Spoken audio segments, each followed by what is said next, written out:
उत्तराखंड से जुड़े हुए सभी छात्रों को हमारी तरफ से मुख्य परीक्षा की ढेर सारी शुभकामनाएं।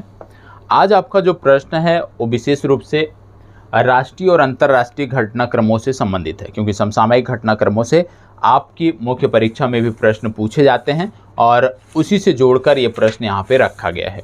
और आज का जो प्रश्न है वो विशेष रूप से ऑनलाइन गेमिंग पर आधारित है। और इसी प्रश्न को यदि हम बात करें तो इसी सेम प्रश्न को जो है वो बिहार राज्य विशेष के छात्रों को भी दिया गया, क्योंकि उनके पाठ्यक्रम में भी राष्ट्रीय और अंतर्राष्ट्रीय घटनाक्रम हैं।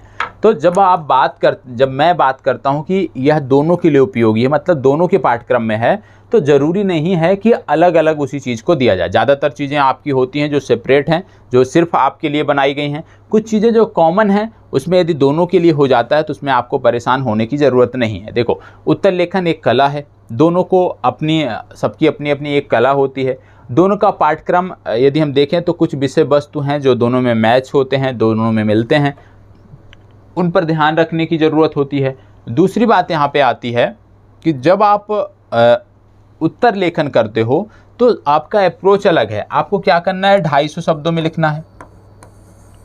बिहार राज्य विशेष वालों को 4.5 पेज में लिखना होता है। तो जब भी आप देखते हो, आप किसी भी राज्य विशेष की तैयारी कर रहे हो, मान लो यूपी पीसीएस की आप तैयारी कर रहे हो, एमपी पीसीएस की तैयारी कर रहे हो आप, तो प्रश्न यदि आपके पाठ्यक्रम में राष्ट्रीय और अंतर्राष्ट्रीय घटनाक्रम शामिल है तो ये प्रश्न आप सभी के लिए महत्वपूर्ण है।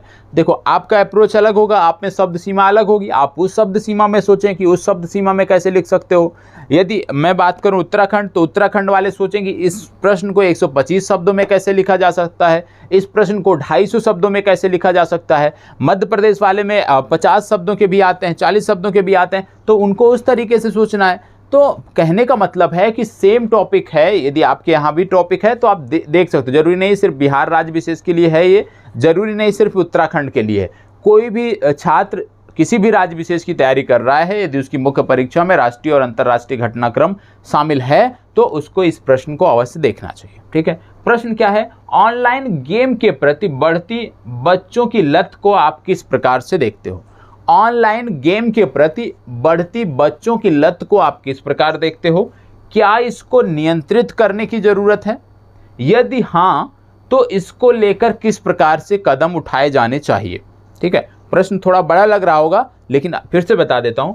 ऑनलाइन गेम के प्रति बढ़ती बच्चों की लत को आप किस प्रकार देखते हैं, क्या इसको नियंत्रित करने की आवश्यकता है, यदि हाँ तो इसके लिए किस प्रकार से कदम उठाए जाने चाहिए, ये प्रश्न है। ठीक है, अब यहाँ पे बात हो रही है ऑनलाइन गेमिंग की तरफ। इस प्रश्न का यहाँ पे जिक्र क्यों किया गया, क्योंकि आपने कुछ दिनों पूर्व सुना होगा, समाचार पत्रों के माध्यम से निश्चित रूप से सबने सुना होगा कि एक बच्चा था जिसने अपनी माता की हत्या कर दी थी। क्यों हत्या कर दी थी, क्योंकि उसकी माता ने उसको ऑनलाइन गेम खेलने से मना मात्र किया था और उसने तैस में आकर, गुस्से में आकर, क्रोध में आकर अपने माता की हत्या कर दी।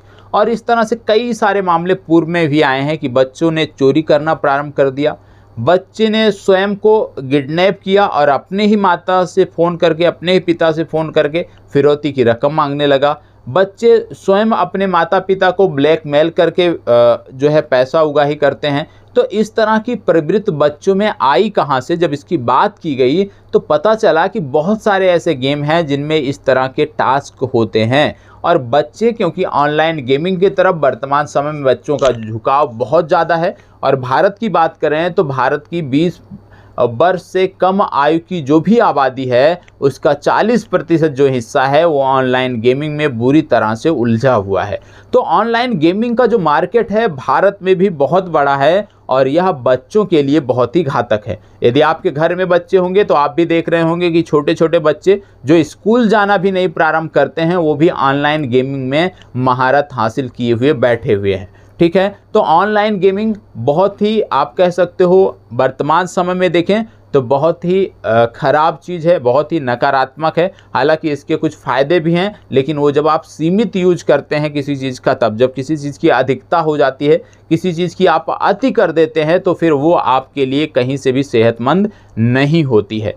तो आपको बता दें कि इस प्रकार से जो प्रवृत्ति देखने को मिले, आप देखा होगा आपने कि बच्चों ने, पिछले दिनों दिखाई दिया था, एक न्यूज आई थी विदेश से थी कहीं पे, जहां बच्चे ने जो है कुछ जानवरों को शूट कर दिया था अपने पिता की राइफल से।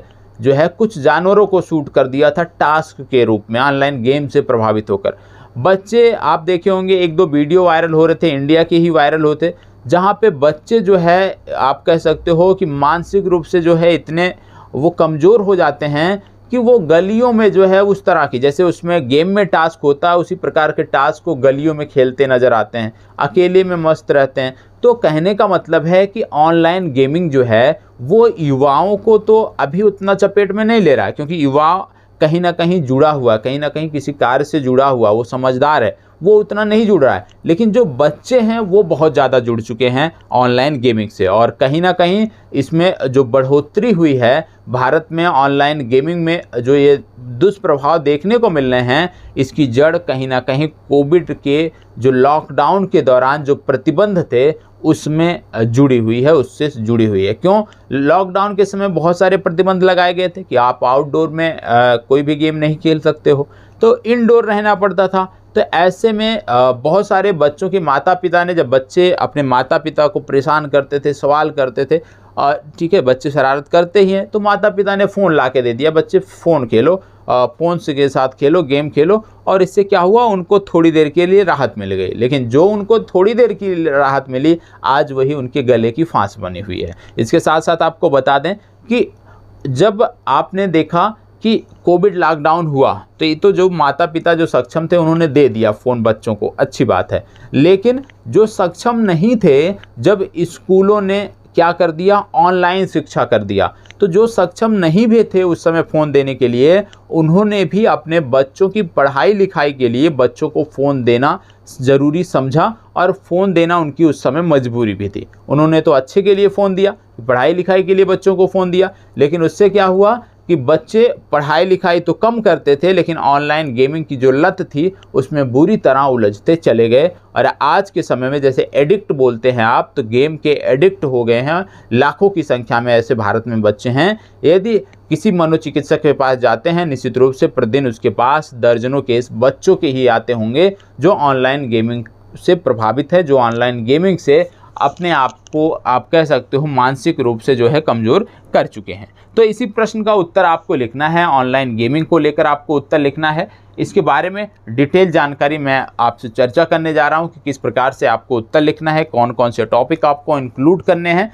और याद रखिएगा, क्योंकि उत्तराखंड राज्य विशेष का ये उत्तर लेखन है, तो उत्तराखंड राज्य विशेष के उत्तर लेखन में आपको अधिकतम 250 शब्द में लिखना होता है। तो इसी प्रश्न को आप दो भागों में बांटकर लिखोगे, दो रूप में लिखोगे। एक 125 शब्द का एक उत्तर तैयार करोगे, एक 250 शब्दों का उत्तर तैयार करोगे। और इन दोनों उत्तर को जो आप तैयार करते हो आज़ाद यूकेपीएससी मोबाइल ऐप के माध्यम से आप हमें भेजोगे, जहां पे आपके उत्तर को चेक किया जाएगा। ठीक है, और बहुत सारे छात्र आप में से लगातार आप भेज रहे हैं, बड़ी खुशी भी होती है। आप रेगुलर इसी प्रकार से अपना उत्तर भेजते रहें। उत्तर भेजने के लिए एक विशेष प्रकार से बैच है आपका, आज़ाद यूकेपीएससी का बैच है। यदि किसी को जुड़ना है, समस्या हो रही है, तो संस्थान के दिए हुए किसी भी नंबर पर आप फ़ोन करिए, वहाँ बताइए कि यूकेपीएससी के मेंस उत्तर लेखन से जुड़ना है। वो निश्चित रूप से आपकी मदद करेंगे और आप बैच से जुड़ें।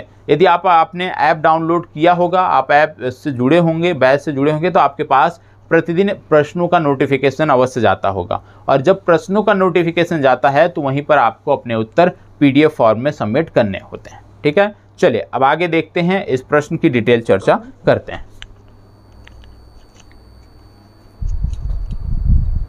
तो क्या है ऑनलाइन गेमिंग? ऑनलाइन गेमिंग की बात हो रही है। ठीक है, अब ऑनलाइन गेमिंग के संदर्भ में पहले कुछ चीज़ें हैं जो आपको जाननी चाहिए। समसामयिक संदर्भों में ये चर्चा में क्यों है, यह भी आपको समझना चाहिए। आप जानते हो कि ऑनलाइन गेमिंग का जो क्रेज है वो भारत में ही नहीं बल्कि समूचे विश्व में बहुत तेज़ी से बढ़ रहा है। ऑनलाइन गेमिंग का क्रेज भारत समेत विश्व के अन्य देशों में बहुत तेज़ी से बढ़ रहा है, और इसकी जो गति है आज के समय में वो कई गुना और तेज़ी से बढ़ रही, मतलब इसकी जो गति है वो लगातार बढ़ती जा रही है और कम होने का नाम नहीं ले रही है। इसके साथ साथ आपको देखने को मिलेगा कि दुनिया भर में आपको देखने को मिलेगा बच्चों का जो एक समूह है, बच्चों के साथ युवाओं का जो समूह है, ठीक है, और युवाओं के साथ साथ आपको वयस्कों का भी समूह देखने को मिलेगा, बुजुर्गों का भी समूह देखने को मिलेगा, जो अब इसकी तरफ आप कह सकते हैं जिनका रुझान इसकी तरफ बढ़ रहा है। और इसमें जो सबसे बड़ा समूह है जो ऑनलाइन गेमिंग की तरफ लगातार जिनकी संख्या बढ़ रही है, जिनका झुकाव ऑनलाइन गेमिंग की तरफ बढ़ रहा है, वो है बच्चों का समूह। और आज के डेट में यदि हम बात करें तो भारत में याद रखिएगा 20 वर्ष से कम उम्र के 40% जो बच्चे हैं वो कहीं ना कहीं ऑनलाइन गेमिंग से जुड़े हुए हैं, किसी ना किसी संदर्भ में ऑनलाइन गेमिंग से जुड़े हुए हैं।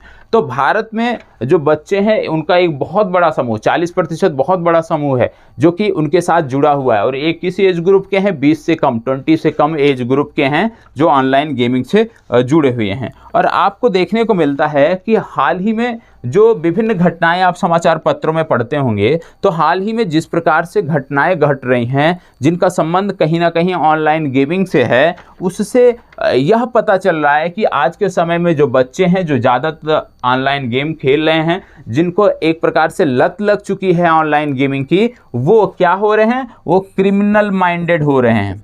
ठीक है, ऑनलाइन गेमिंग से वो क्या हो रहे हैं, क्रिमिनल माइंडेड हो रहे हैं। और इसी के चलते आप देखते होंगे कई सारी वारदातें आपको देखने को मिलती होंगी। ये जो प्रश्न मैंने इसलिए लिया है क्योंकि हाल ही में एक मामला आया था उत्तर प्रदेश से, जहां पर देखने को मिला था कि बच्चे के जो माता थी उन्होंने ऑनलाइन गेमिंग को लेकर उसको मना किया, तो बच्चे ने अपनी माता की ही हत्या कर दी। तो कहीं ना कहीं जो है वो गेम में इतना इन्वॉल्व हो चुके हैं कि उनको कुछ भी समझ में नहीं आ रहा है कि सही है कि गलत क्या है, सही क्या है। वो जिस प्रकार से गेम में स्टोरी बनाई जाती है उसी को वो आधार मानकर चीज़ें करते जा रहे हैं। तो गेमिंग के चलते हत्या, बच्चों द्वारा चोरी करना, बच्चों द्वारा हत्या करना, बच्चों द्वारा गाली गलौज करना, ये चीज़ें आम हो गई हैं। ये किसका प्रभाव है, कहीं ना कहीं ऑनलाइन गेमिंग का प्रभाव है। और आप देखोगे कि ऑनलाइन गेमिंग जो है वो बच्चों को आपराधिक प्रवृत्ति की तरफ ढकेल रहा है, और इससे भारत के समक्ष और समूचे विश्व के समक्ष ये चिंता का विषय है। इसके साथ साथ आप जानते हो, जब बच्चे लगातार ऑनलाइन गेमिंग से जुड़ेंगे, लगातार वो गेम खेलेंगे कई घंटे, कुछ बच्चे ऐसे भी आपको देखने को मिलेंगे जो कई दिनों तक लगातार गेम पर बिजी रहते हैं।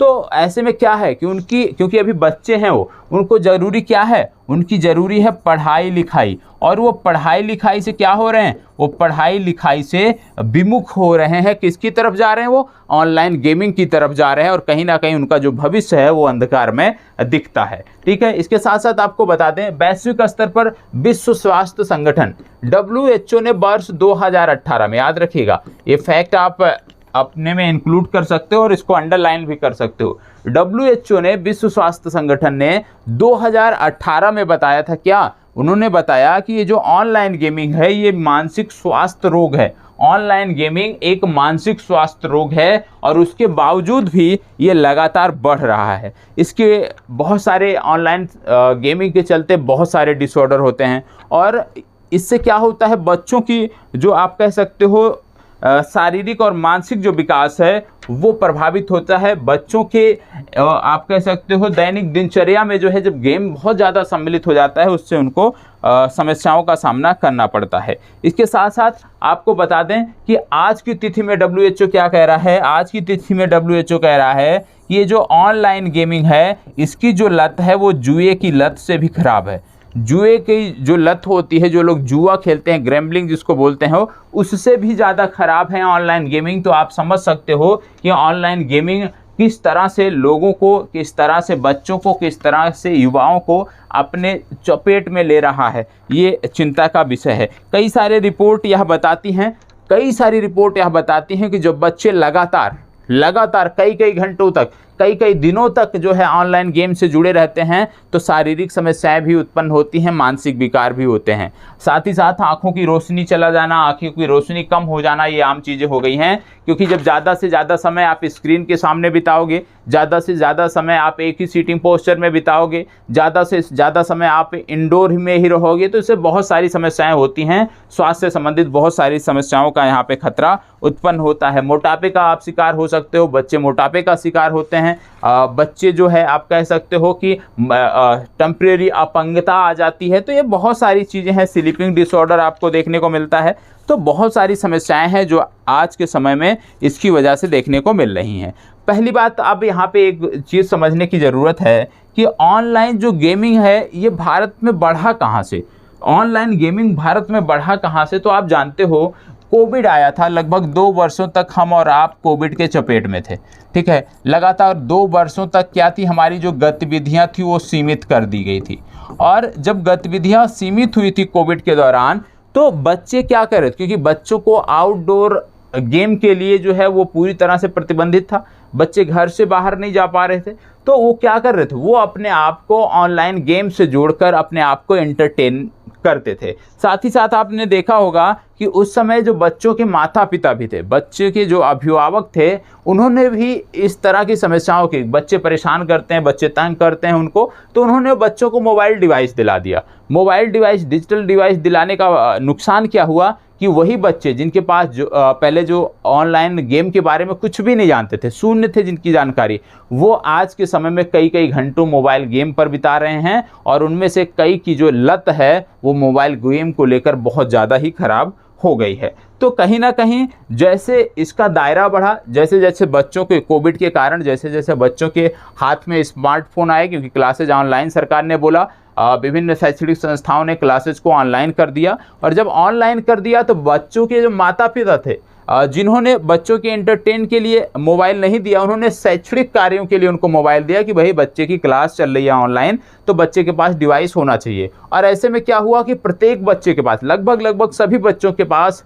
डिवाइस पहुंच गई। और विशेष रूप से शहरी क्षेत्रों में लगभग सभी बच्चों के पास मोबाइल डिवाइस पहुंच गई। और जब मोबाइल डिवाइस पहुंच गई, पढ़ाई तो कम होती थी, उससे ज़्यादा उनका जो है गेम में मन लगने लगा। अब गेम में कैसे मन लगने लगा कि आपने देखा कि बहुत सारे ऐसे गेम आए उस दौरान, कोविड के दौरान, जिसमें आप ग्रुप के साथ खेल सकते हो, जिसमें आप अपने मित्रों को इनवाइट कर सकते हो, अपने मित्रों के साथ खेल सकते हो। तो जो बच्चे प्रतिबंधित थे, जो घर से बाहर नहीं निकल पा रहे थे, जो अपने मित्रों के साथ नहीं खेल पा रहे थे, उनको एक बेहतर प्लेटफॉर्म मिल गया। और इस प्लेटफॉर्म का उन्होंने फिर बाद में दुरुपयोग करना शुरू कर दिया, क्योंकि यहाँ पे आप जिन मित्रों के साथ आप नहीं मिल पाते थे, उनके साथ जुड़कर खेल सकते हो, उनसे बातें कर सकते थे, उनसे चैट कर सकते थे। तो एक बेहतर माध्यम इनको मिला, और ये जो प्लेटफॉर्म मिला, इसका लगातार अब दुरुपयोग हो रहा है। आज के समय में इससे चिंताएं बढ़ रही हैं। इसके साथ साथ आप देखते हो कि भारत में आज की डेट में क्या है कि भारत में हर सप्ताह में आपको देखने को मिलता है कि इसके चलते, ऑनलाइन गेमिंग के चलते 1 से 2 बड़ी वारदातें आपको हर सप्ताह देखने को मिलती है। ये नेशनल क्राइम रिकॉर्ड ब्यूरो का डेटा है, जिसके आधार पर बताया गया है कि लगातार भारत में अब अपराध, ऑनलाइन गेमिंग से संबंधित जो अपराध है वो बढ़ रहे हैं। और प्रत्येक सप्ताह में कोई ना कोई एक बड़ी घटना हो रही है, चाहे वो हत्या की हो, चाहे वो चोरी की हो, चाहे वो लूट की हो, चाहे वो किडनैपिंग की हो। और आज के समय में आप देखने को पाते होंगे कि बच्चे, सुना भी होगा आपने कि बच्चे स्वयं को किडनैप करके जो है अपने माता पिता से फिरौती मांगते हैं। बच्चे स्वयं अपने माता पिता को ब्लैकमेल करते हैं।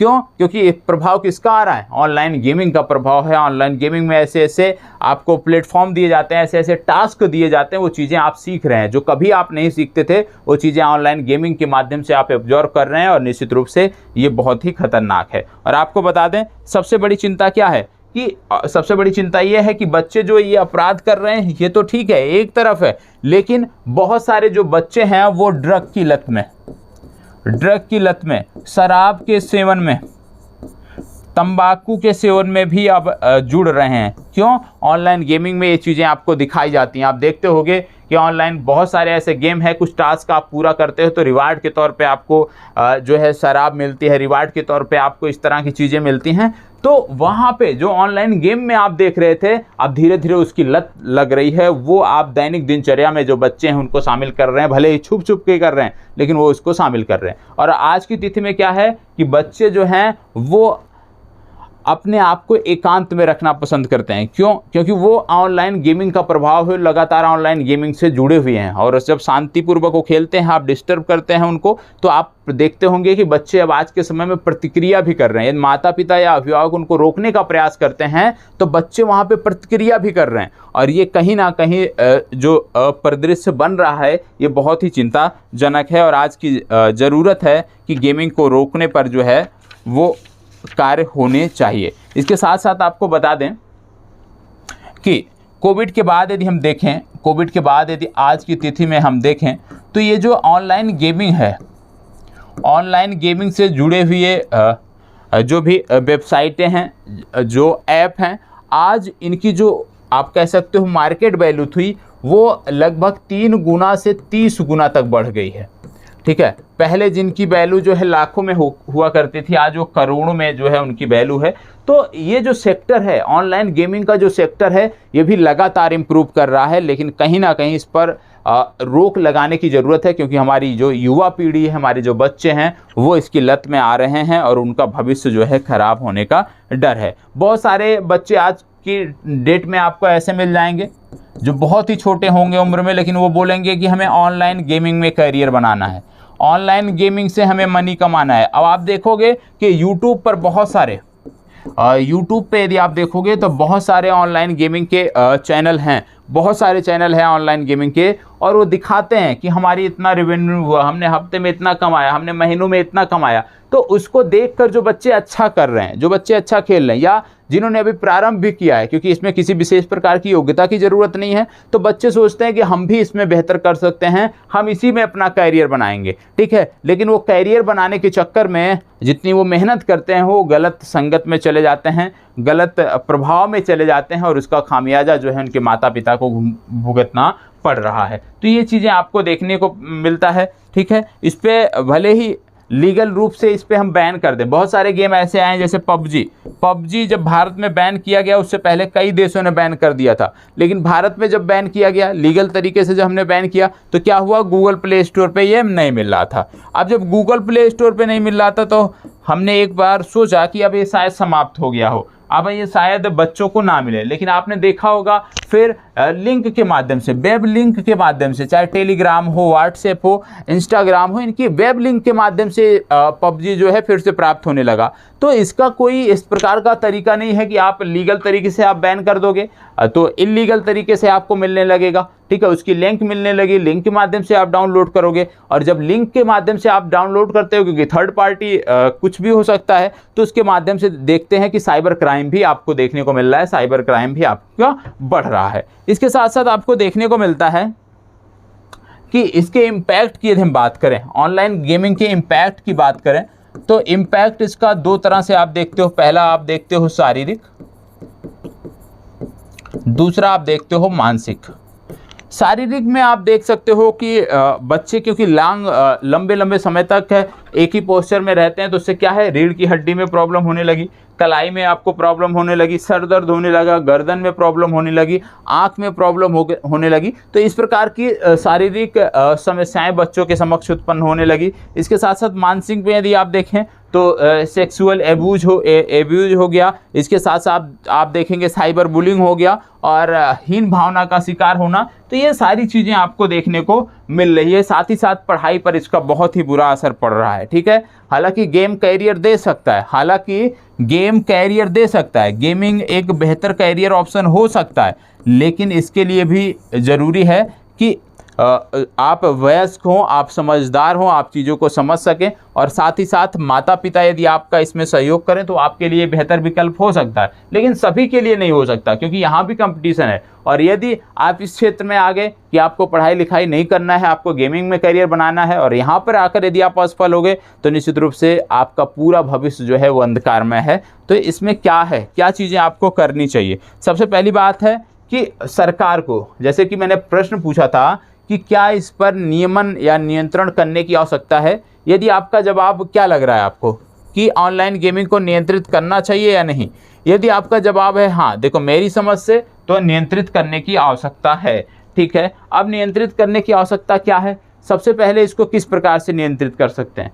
ज़रूरी है कि शासन के स्तर पर इस तरह से कठोर कानून बने, इस तरह से कुछ नियम बने जो डेवलपर को भी इसमें ले सकते हो, डेवलपर को पर भी आप क्लेम कर सकते हो, और जो भी इस तरह के गेम बनते हैं उसमें ध्यान रखा जाए। एक इस तरह की कोई बॉडी होनी चाहिए जो उनका ध्यान रखे कि गेम में विशेष रूप से आपराधिक प्रवृत्ति जो है बच्चों में ना विकसित हो पाए। इस तरह का जो गेम का बैकग्राउंड है, इस तरह की चीज़ें ना हो गेम में, इस तरह में गेम में स्टेप ना हो, उसका ध्यान रखने के लिए, उसको कंट्रोल करने के लिए एक बॉडी अवश्य होनी चाहिए। व्यक्तिगत स्तर पे यदि हम बात करें, जैसे आप अभिभावक हैं, आप माता पिता हैं, तो ऐसे स्तर पे आप क्या कर सकते हैं। मान लीजिए आपका बच्चा इसका शिकार है, इस लत का शिकार है, तो सबसे पहले उसको डांटना, उसको फोर्सफुली आप नहीं क्लोज करा सकते, क्योंकि फोर्सफुली क्लोज कराओगे तो उसको जो है वो गेम में ज़्यादा दिलचस्पी है, तो निश्चित रूप से वो प्रतिक्रिया करेगा, और इसी प्रकार से कई सारी हत्याएं बच्चे कर चुके हैं आज की तिथि में। तो आप उसको फोर्सफुली मत जो है उसको मत प्रेस करिए, उसको दबाव मत बनाइए। सबसे पहले उसको एक मनोचिकित्सक के पास लेके जाइए।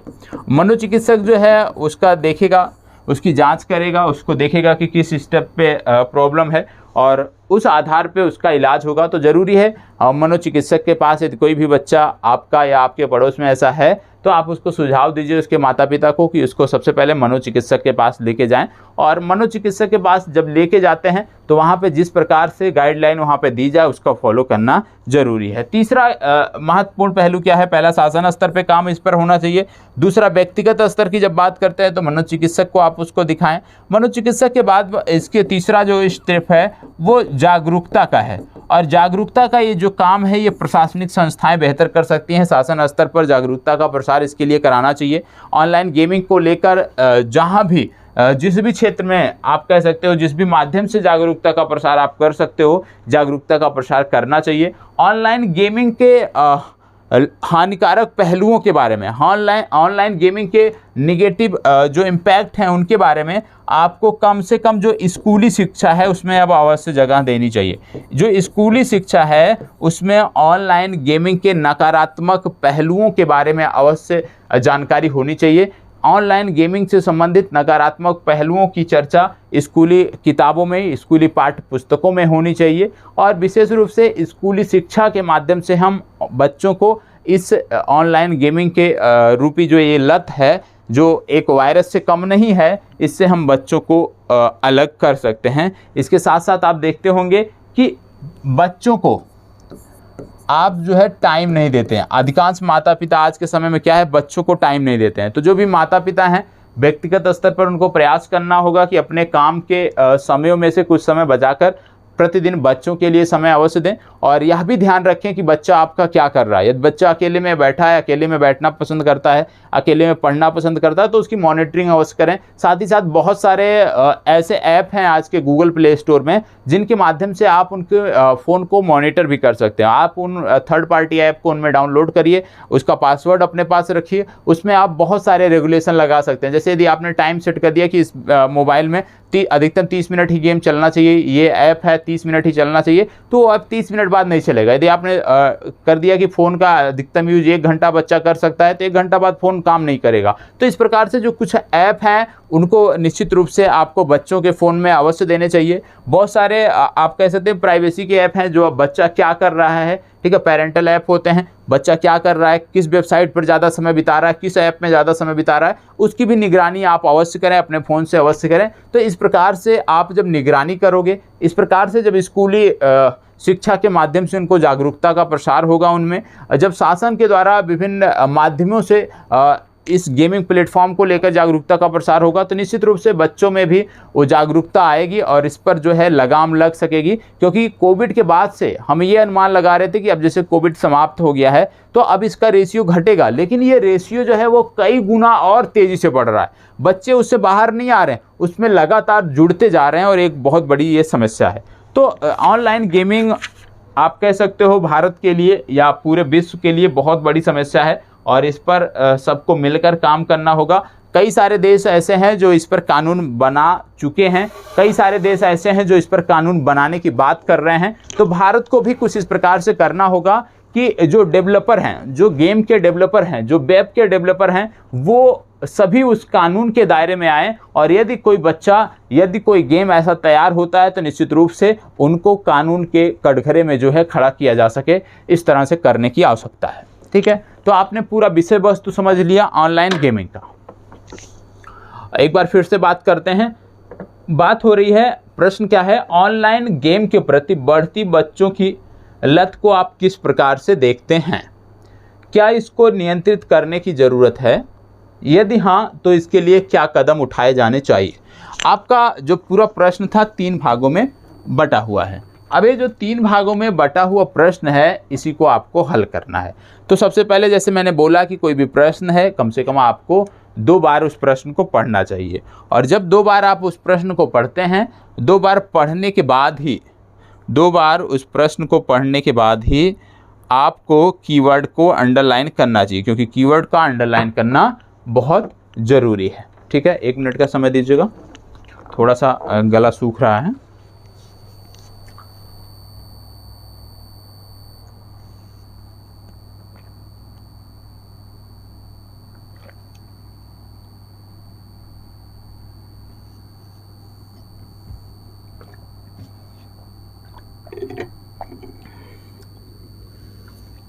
चलिए, अब देखिए 3 भाग हैं आपके प्रश्न के। ठीक है,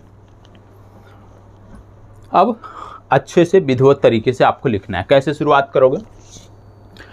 सबसे पहले जैसे मैंने बताया ऑनलाइन गेमिंग को लेकर कि किस प्रकार से ऑनलाइन गेमिंग खतरनाक है, किस प्रकार से ऑनलाइन गेमिंग के जो मामले हैं वो लगातार बढ़ रहे हैं, किस प्रकार से बच्चों के साथ युवाओं का, बुजुर्गों का जो रुझान है वो ऑनलाइन गेमिंग की तरफ जा रहा है, इसके बारे में आप बता दोगे। ठीक है, कोविड के पहले की परिस्थितियां बता दोगे, कोविड के बाद की परिस्थितियां बता दोगे। इसके साथ साथ WHO ने किस प्रकार से ऑनलाइन गेमिंग पर टिप्पणी की है, जिसके बारे में अभी हमने आपको बताया, वो चीज़ें आप बताओगे। WHO ने जो विभिन्न रिपोर्टों का जिक्र किया उसको आप बताओगे। ऑनलाइन गेमिंग से बच्चों में क्या प्रारंभिक समस्याएं आ रही हैं उसके बारे में आप बताओगे। तो यहाँ से यदि आप देखोगे तो ऑनलाइन गेम के प्रति बच्चों की लत को आप किस प्रकार से देखते हैं, तो पहला वाला जो भाग है वो आपका कंप्लीट हो जाएगा। ठीक है, जब आप बता दोगे कि किस प्रकार से बच्चे जो है अब आपराधिक प्रवृत्ति में प्रवृत्त के हो रहे हैं, आपराधिक गतिविधियों में संलिप्त हो रहे हैं, लगातार हत्या, लूट, किडनैपिंग और चोरी, इस तरह की वारदातों में शामिल हो रहे हैं, तो पहला जो आपका पॉइंट है वो आपका कंप्लीट हो जाएगा। अब दूसरा पॉइंट है, क्या इसको नियंत्रित करने की ज़रूरत है? ठीक है, क्या इसको नियंत्रित करने की ज़रूरत है? अब आपको पता है, बोला जा रहा है क्या इसको नियंत्रित करने की ज़रूरत है, तो आप बताओगे एक लाइन में, तो ऐसे आप नहीं बता सकते हाँ इसको नियंत्रित करने की ज़रूरत है, ऐसे तो आप बता नहीं सकते। यहाँ पे फिर आपको कारण देना पड़ेगा। ठीक है, यहाँ पे पूरा बताना पड़ेगा कि क्यों नियंत्रित करने की ज़रूरत है। नियंत्रित करने की ज़रूरत क्यों है? क्योंकि बच्चों का जो पढ़ाई लिखाई है वो प्रभावित हो रहा है, बच्चे आपराधिक गतिविधियों में संलिप्त हो रहे हैं, बच्चे आपराधिक प्रवृत्ति में ज़्यादा भरोसा कर रहे हैं, बच्चे, इसके साथ साथ आप बता सकते हो कि बच्चों के साथ साथ युवा वर्ग भी है जो भी इससे जुड़ रहा है, युवा वर्ग के साथ साथ बुजुर्ग जो हैं वो भी ऑनलाइन गेमिंग की तरफ जुड़ रहे हैं। ये सारी चीज़ें आप बताओगे। आप फिर बताओगे कि इससे बच्चे मादक द्रव्यों का सेवन भी कर रहे हैं, इसके प्रभाव से बच्चों पर क्या हानिकारक प्रभाव पड़ता है शारीरिक और मानसिक स्तर पर, उसका आप जिक्र करोगे। और जब इतना आपने कर दिया तो आप लास्ट में लिख दोगे कि उपरोक्त तथ्यों के आधार पे हम कह सकते हैं कि इसको नियंत्रित करने की आवश्यकता है। अब तीसरा कह रहा है कि यदि हाँ आपने बोल दिया तो इसके लिए किस प्रकार से कदम उठाए जाने चाहिए।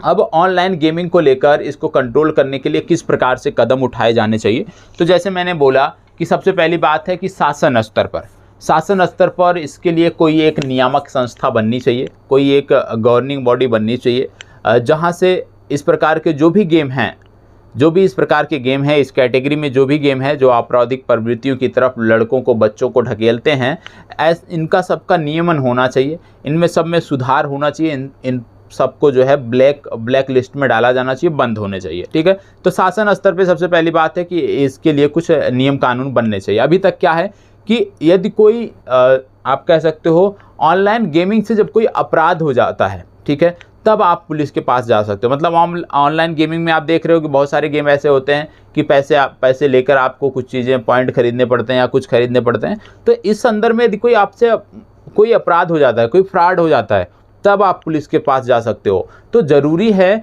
कि अपराध से पहले भी एक नियामक संस्था होनी चाहिए कि अपराध, जरूरी नहीं कि अपराध होने के बाद ही हम पुलिस के पास जाएं, उससे पहले भी यदि हमें कहीं पे कोई समस्या आ रही है तो हम उसको बता सकें कि ये समस्या, इस गेम को बंद किया जाना चाहिए, ये इस गेम में समस्याएं हैं। दूसरी बात आती है, ये तो हो गया शासन स्तर के बाद कि शासन स्तर पे नियामक बॉडी एक होनी चाहिए, एक गवर्निंग बॉडी होनी चाहिए।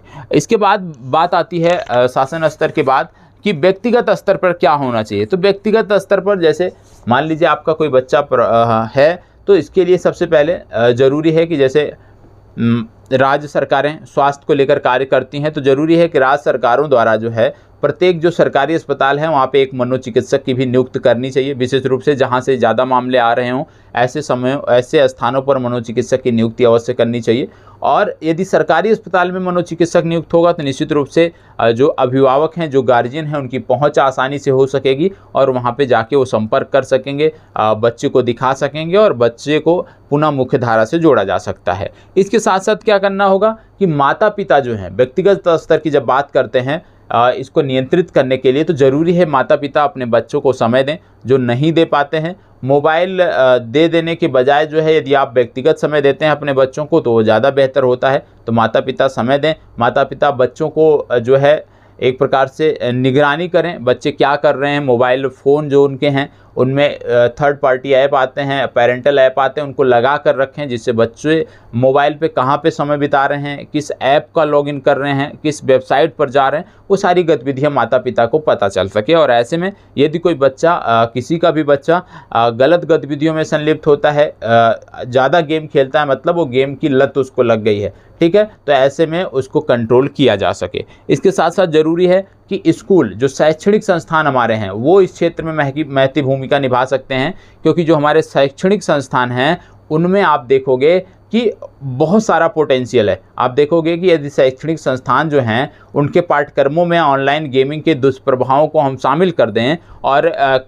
शिशु से, मतलब प्रारंभिक लेवल से यदि हम बच्चों को ऑनलाइन गेमिंग के दुष्प्रभावों के बारे में बताने लगें तो निश्चित रूप से बच्चे जागरूक होंगे और अपने माता पिता को भी जागरूक करेंगे और ऑनलाइन गेमिंग के प्रति जो उनका झुकाव है वो कम होगा। तो सबसे पहली बात, व्यक्तिगत स्तर पर काम होना चाहिए, संस्थाओं के स्तर पर काम होना चाहिए, शैक्षणिक पाठ्यक्रम जो है उनके स्तर पे काम होना चाहिए, शासन स्तर पे काम होना चाहिए, तब जाकर आप इसको नियंत्रित कर सकते हो। तो आपको एक बेहतर उत्तर लिखना है और जब आप निष्कर्ष, इस उत्तर का जब आप निष्कर्ष लिखोगे तो वहाँ पे बताओगे हालांकि ऑनलाइन गेमिंग जो है वो बेहतर कैरियर का विकल्प भी देता है, ऑनलाइन गेमिंग जो है वो बेहतर कैरियर का विकल्प भी देता है, लेकिन इस क्षेत्र में आने वाले ज़्यादातर या अधिकांश बच्चे जो हैं वो गलत संगत, आपराधिक प्रवृत्ति के लोगों की चपेट में आ जाते हैं, जिससे इस क्षेत्र में कैरियर तो उनका नहीं बन पाता लेकिन अपराधी जरूर बन जाते हैं। तो इस तरह से आप निष्कर्ष में चीज़ों को लिख सकते हो एक बैलेंस तरीके से,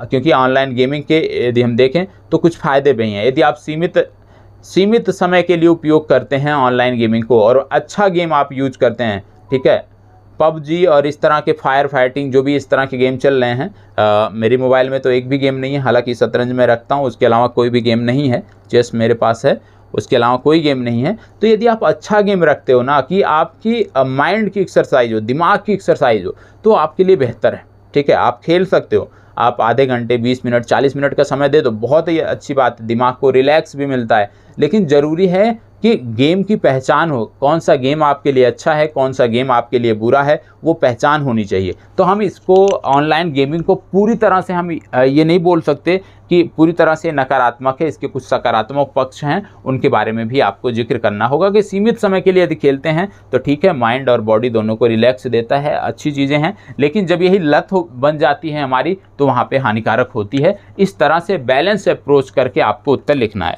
आप जानते हो ऑनलाइन गेमिंग में समस्या क्या है, तो आपका उत्तर हो गया, ठीक है, उत्तर आप लिख सकते हो इस प्रकार से, सारी चीज़ें मैंने आपको बता दिया। अब ऑनलाइन गेमिंग में एक समस्या आप यह देखते होगे कि जो भी डेवलपर होते हैं ना, क्योंकि कंपटीशन बहुत ज़्यादा है इस क्षेत्र में, तो नई नई चीज़ें जैसे आप देखते हो ज़्यादातर गेम क्या हैं, शूटिंग वाले ज़्यादातर गेम हैं, ठीक है, टास्क वाले ज़्यादातर गेम हैं।